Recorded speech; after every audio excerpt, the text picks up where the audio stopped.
Hello everyone, welcome to Bind Edutech. Students, last class तक में हम लोगों ने जो चैप्टर है वेव्स उसमें स्टडी किया था अबाउट द डॉपलर इफ़ेक्ट।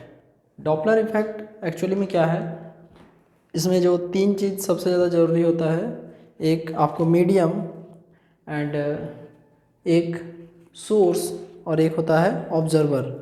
तो जब इन्हीं तीनों के बीच में कॉम्पेरेटिव रूप से मोशन होता है तो जो एपरेंट फ्रीक्वेंसी होता है और एक जो एक्चुअल फ्रीक्वेंसी होता है उसमें जो डिफरेंसेस आ जाते हैं तो then that is called our Doppler effect. सबसे पहले डॉपलर ने इसको ऑब्जर्व किया था।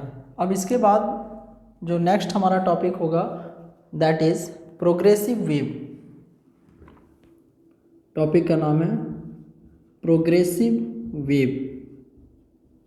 What is progressive wave? तो देखिए, प्रोग्रेसिव वेव का मतलब क्या होता है, अ वेव जो कंटिन्यूअसली मोशन करता है, कंटिन्यूअसली चलता रहता है, तो वैसे वेव को प्रोग्रेसिव वेव कहते हैं। तो लिखेंगे a wave which travels continuously in a medium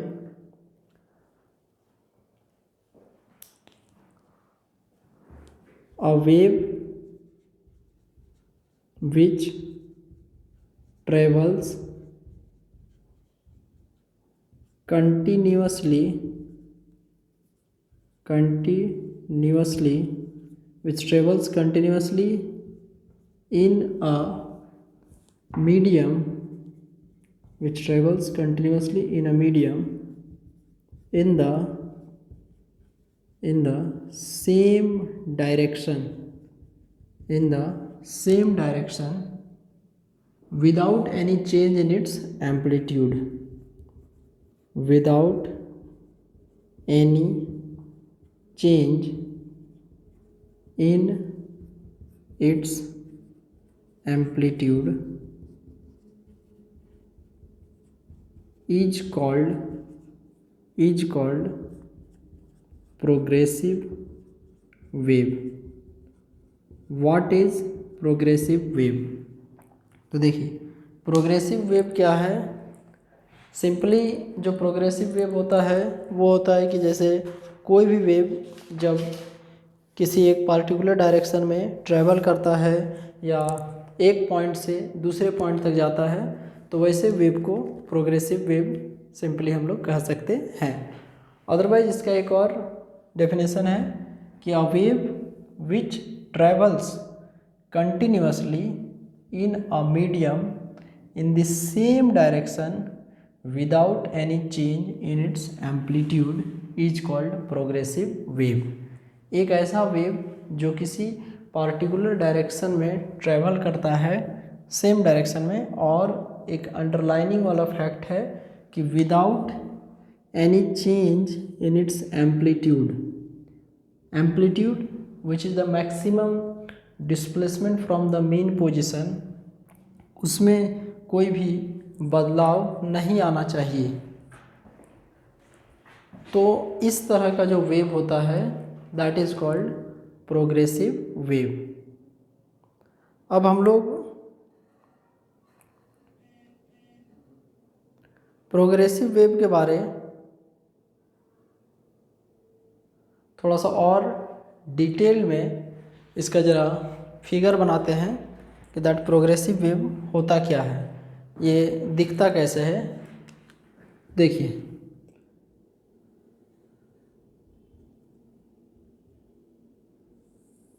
simply कुछ इस प्रकार से हम लोग एक वेव बना रहे हैं एंड इसमें एक बात होना चाहिए कि ये वेव कंटिन्यूअसली ट्रैवल करेगा without any change in its amplitude, the maximum displacement which is called the amplitude. तो आप देख सकते हैं कि ये जो एम्पलीट्यूड है, आइदर आप क्रेस्ट और ट्रफ कहीं पर भी मेजर करना चाहें तो ये वैल्यू आपको कुछ इस तरीके से हमेशा सेम आना चाहिए।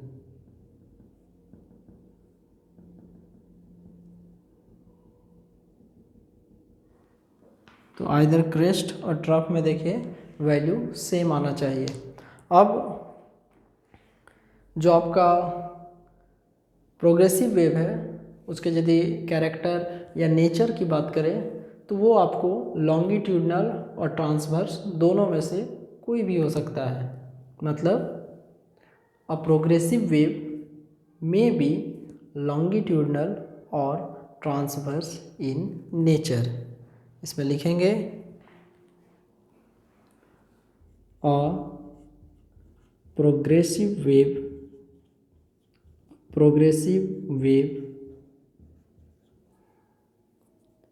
may be longitudinal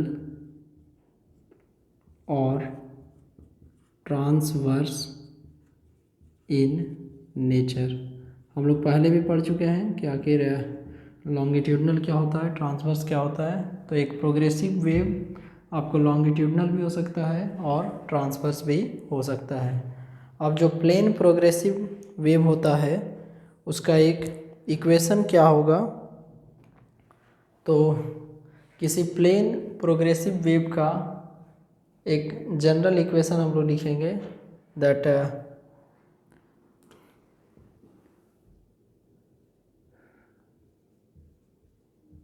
equation of plane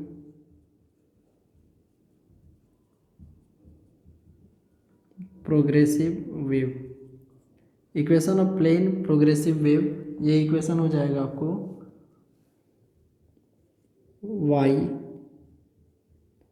x t is equal to r sine 2 pi by lambda and inside bracket omega t minus k x. या इस इक्वेशन में आप हर एक टर्म का अपना एक सेपरेट मीनिंग है। इसमें आपको जो y है वो एक्चुअली डिस्प्लेसमेंट है, लेकिन जो एक्स टी है वो आपको एक्स एक्सिस और t स्टैंड्स फॉर टाइम। इसी इक्वेशन का अलग अलग फॉर्म हो सकता है। इस इक्वेशन का आपको अलग अलग फॉर्म हो सकता है। यहाँ पे जो आप 2 पाई बाई लैम्डा देख रहे हैं वो एंगुलर वेव नंबर और प्रोपागेशन कांस्टेंट है। अब यदि प्रोग्रेसिव वेव का इक्वेशन अलग अलग फॉर्म में देखें तो देन हम लोग को क्या क्या मिलेगा, तो इसको जानने के लिए हम लोग एक न्यूमेरिकल क्वेश्चन से इसको देख सकते हैं। अदरवाइज हम आपको कुछ फार्मूला नॉर्मली लिख के बताते हैं जो कि प्रोग्रेसिव वेव से आपको जुड़ा हुआ है। Important facts regarding to the progressive wave.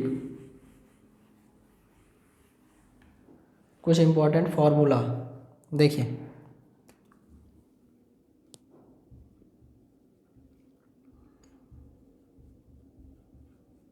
Some important formula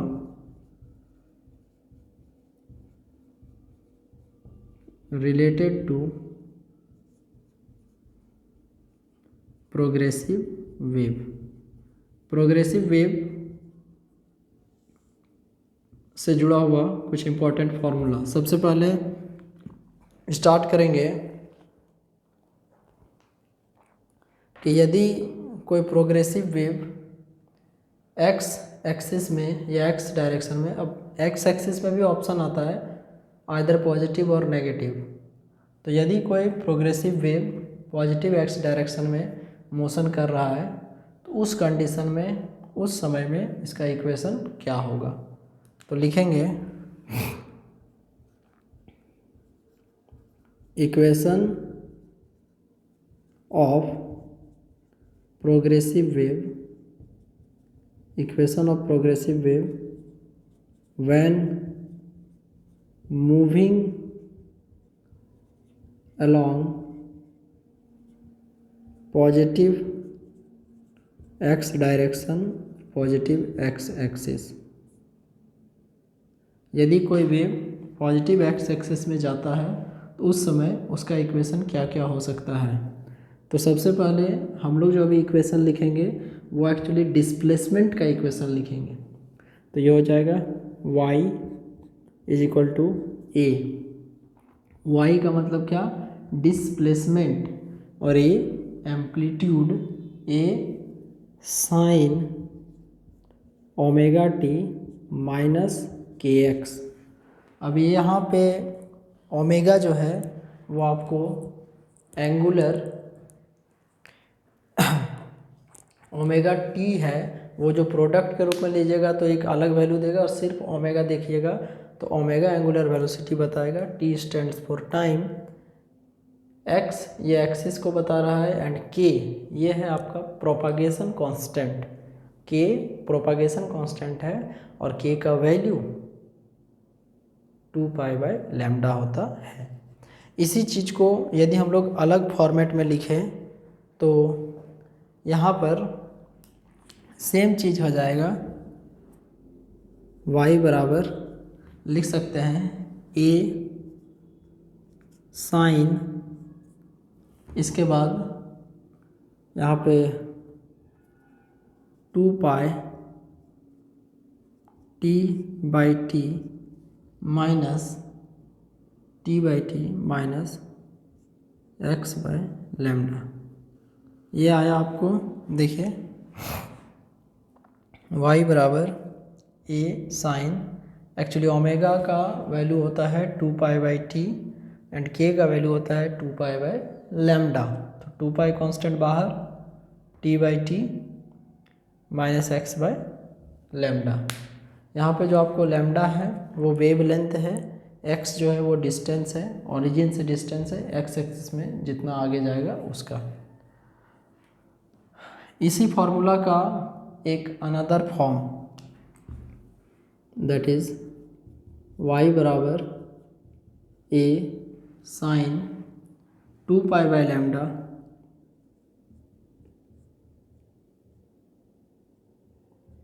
vt minus x। अब देखिए ये कैसे आया, तो देखिए ये फॉर्मूला को हम लोग इससे भी डिराइव कर सकते हैं और इस इक्वेशन से भी डिराइव कर सकते हैं। बहुत ही सिंपल है। अब देखिए बस इसमें से लैम्डा को बाहर निकाला गया है, तो यदि आप लैम्डा को यहाँ से बाहर निकालते हैं तो इसमें तो लैम्डा था नहीं, तो इक्वेशन को बैलेंस करने के लिए आपको इसको लैम्डा से मल्टीप्लाई करना पड़ेगा। और यदि आप लैम्डा से इसको मल्टीप्लाई करते हैं, सपोज यहाँ पर एक टर्म आता है लैम्डा, तो lambda t/t, lambda is the wavelength, तो length by time that is velocity, तो y बराबर ये साइन 2π/λ vt माइनस x। अब इसके बाद यदि कोई वेव नेगेटिव डायरेक्शन में फ्लो कर रहा है तो क्या होगा। नेगेटिव x डायरेक्शन में मतलब लिखेंगे कि equation of progressive wave, equation of progressive wave moving along negative x direction, equation of progressive wave moving along negative x direction. देखिए यहाँ पे जो हम बात कर रहे हैं आपको पॉजिटिव और नेगेटिव का, इसका सेंस आप कुछ ऐसे समझिए कि ऐसे देखिए ये कोऑर्डिनेट्स हुआ, this is your x, x prime, y, y prime. तो यदि कोई वेव सपोज ओरिजिन से चलना स्टार्ट कर रहा है एंड इस डायरेक्शन में ऐसे जा रहा है, तो ये आपको हो गया पॉजिटिव x डायरेक्शन। और यदि कोई वेव कुछ इस तरीके से इस डायरेक्शन में आ रहा है इधर, तो ये आपको हो गया नेगेटिव x डायरेक्शन। तो यदि नेगेटिव x डायरेक्शन में ट्रैवल करेगा तो उस कंडीशन में फॉर्मूला जो है वो किस प्रकार से बदलेगा, हम लोग अभी उस पर डिस्कशन करेंगे। जैसे अभी तक हम लोगों ने देखा कि डिस्प्लेसमेंट का इक्वेशन जो आया, अब आप खुद से इसमें डिटरमिन कर सकते हैं कि जहाँ भी आप डायरेक्शंस को यहाँ देख रहे हैं वो प्रॉपर रूप से डायरेक्शंस आपको बदल जाएंगे। It means to say that कि y is equal to a sine, यहाँ है आपको omega t minus k x, तो यहाँ हो जाएगा omega t plus k x, omega t plus k x. And उसके बाद बस ये जो यहाँ पे माइनस था वो हो गया प्लस। उसी तरीके से y is equal to a sine 2 pi, यहाँ है t by t minus x by lambda, तो ये हो जाएगा t by t plus x by lambda. And again y is equal to a sign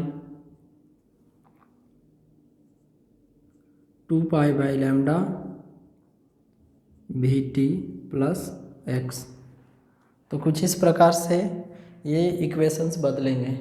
याद रखने का एक छोटा सा ट्रिक, यदि आप उसको फॉलो करना चाहें, कि जब पॉजिटिव रहेगा तो ये ब्रैकेट के अंदर का सारा जो साइन है वो माइनस में जाएगा, और जब नेगेटिव एक्स डायरेक्शन की बात होगी तो इस ब्रैकेट के अंदर जितने भी साइंस होंगे दो क्वांटिटी के बीच में वो सारा प्लस में जाएगा।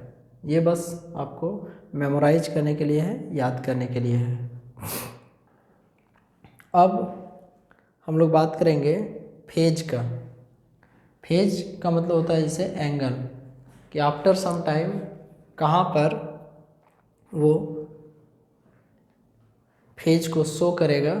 तो उसके लिए जब बात करते हैं फेज का, तो मान लीजिए फेज को यदि हम लोग फाई से डिनोट कर रहे हैं, फाई जो कि फेज को बता रहा है, तो फाई का मतलब सपोज इनिशियल फेज है फाई नॉट, इनिशियल फेज है phi not plus, initial phase है phi not plus 2 pi t by t minus x by lambda. ये आपको फेज का एक्सप्रेशन हुआ, फेज का फॉर्मूला हो गया। Phi is equal to phi not plus 2 pi t by t minus x by lambda. अब यदि टाइम के साथ आप फेज डिफरेंस को रिलेट करना चाहते हैं कि आखिर टाइम के साथ फेज डिफरेंस क्या होगा, it means to say that कि along with the change in time, जैसे कोई पार्टिकल है वो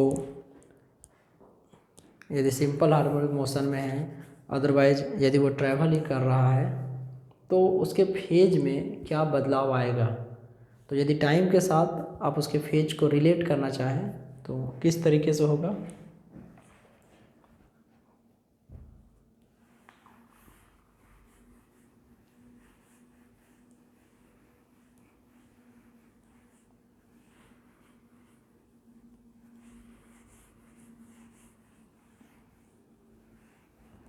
देखिए इसमें लिखेंगे phase change with time,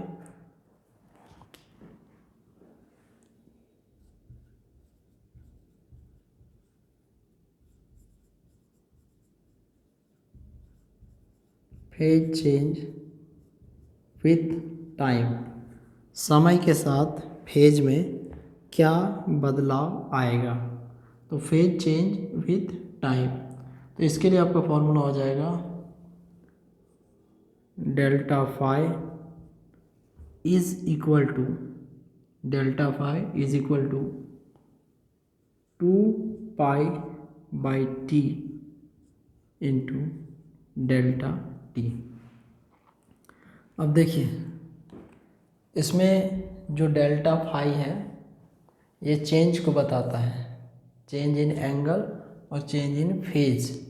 2 pi constant है, 2 पाई also equals to 360 degree, also equals to 6.28, and this t is the time period. This t is the time period to complete one cycle, and this delta t represents the small change in time. अब यदि position के साथ बात किया जाए कि along with the position how angle changes, it means to say that कि जब कोई वेव डिस्प्लेसमेंट करता है, चेंज इन पोजीशन करता है, तो उसके साथ उसके एंगल में क्या बदलाव आता है। तो फेज चेंज विथ पोजीशन,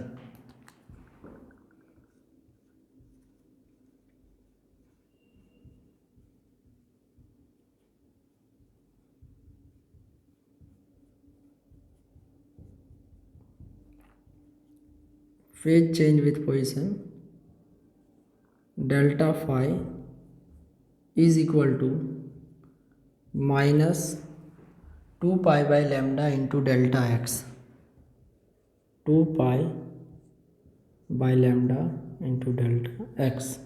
आप एक चीज़ गौर कीजिए कि जो 2 पाई का टर्म है वो दोनों कंडीशन में आ रहा है। आखिर 2 पाई का इतना सिग्निफिकेंस, इतना इम्पोर्टेंस क्यों है? आखिर ये 2 पाई क्या है? तो ये जो 2 पाई है एक्चुअली एक कंप्लीट साइकिल को बताता है। ये जो 2 पाई है वो एक कंप्लीट साइकिल को बताता है। तो 2 pi by lambda into delta x, यहाँ पर जो लैम्डा है वो आपको वेव लेंथ को बताता है, जो डेल्टा एक्स है that is change in position, that is change in position, and जो डेल्टा फाई है that represents the change in angle.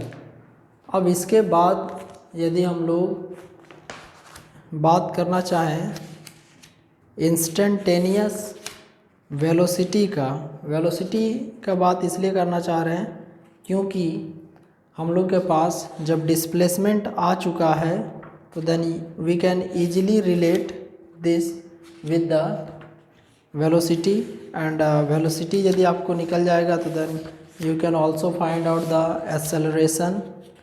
तो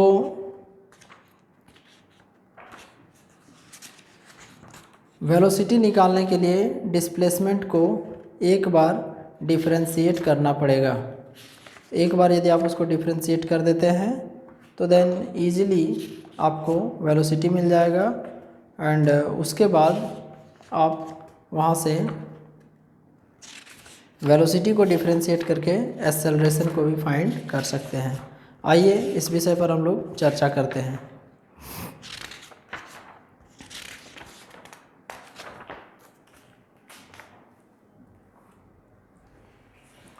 तो इसी में यदि हम लोग देखेंगे दैट इंस्टेंटेनियस पार्टिकल वेलोसिटी,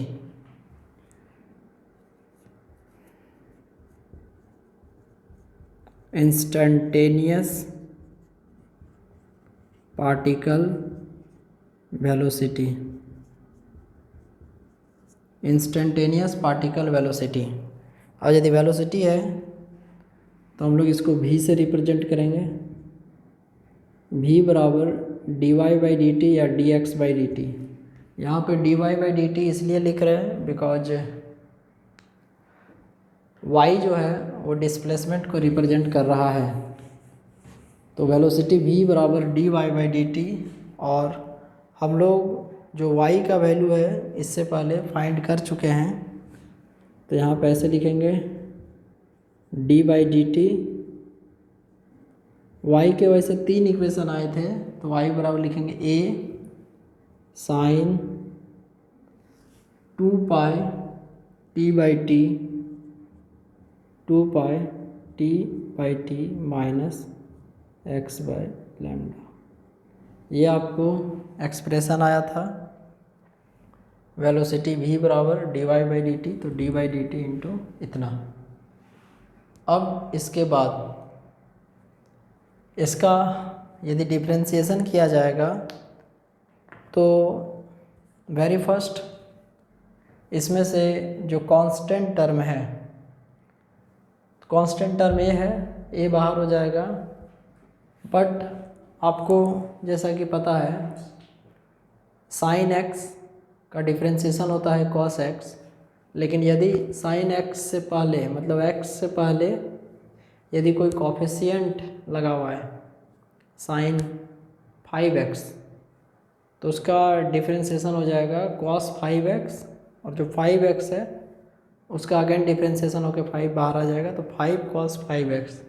यहाँ पे उसी तरीके से कुछ है कि ये टर्म तो कांस्टेंट है, लेकिन sine 2 pi and suppose this is theta, तो इसका डिफ्रेंशिएशन हो जाएगा v बराबर a into d by d t and bracket में हो जाएगा sine 2 pi t by t minus x by lambda. अब इसमें आपको ये जो टर्म है, ये पूरा टर्म, इसका एक बार और डिफ्रेंशिएशन करना पड़ेगा। तो वैसे साइन का डिफ्रेंशिएशन कॉस होता है, तो पहले v is equal to a into cos 2 pi t by t minus x by lambda. और इसके बाद इस टर्म का डिफ्रेंशिएशन करना पड़ेगा अगेन। तो इस टर्म का जब डिफ्रेंशिएशन कीजिएगा तो यहाँ से मान लीजिए 2 पाई को कांस्टेंट करके बाहर D by d T by t minus x by lambda. इस टर्म को जब आप डिफ्रेंशिएट करेंगे तो जो रिमेनिंग क्वांटिटी बचेगा that will be your the velocity. तो यहाँ पे हम लोग क्लियरली लिख सकते हैं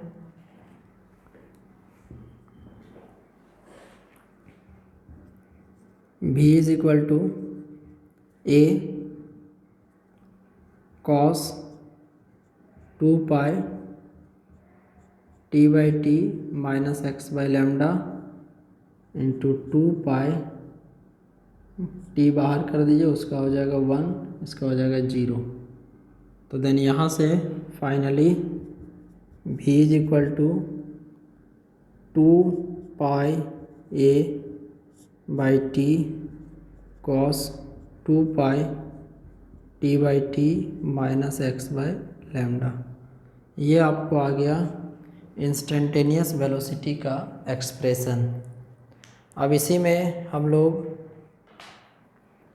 इंस्टेंटेनियस एम्पलीट्यूड आपको फाइंड करके दिखाएंगे, एंड आगे के क्लास में हम लोग इंस्टेंटेनियस एक्सेलरेशन और एक्सेलरेशन का एम्पलीट्यूड पर बात करेंगे। तो ओके स्टूडेंट्स, अभी का क्लास यहीं तक रहेगा। नेक्स्ट क्लास में हम कुछ और टर्म्स से आपसे बात करेंगे, एंड कुछ पॉइंट्स बताने के बाद हम लोग आगे न्यूमेरिकल पॉइंट्स पर, कुछ न्यूमेरिकल टर्म्स पर जेईई मेंस के उस पर फोकस करेंगे। Take care of yourself. Thank you very much.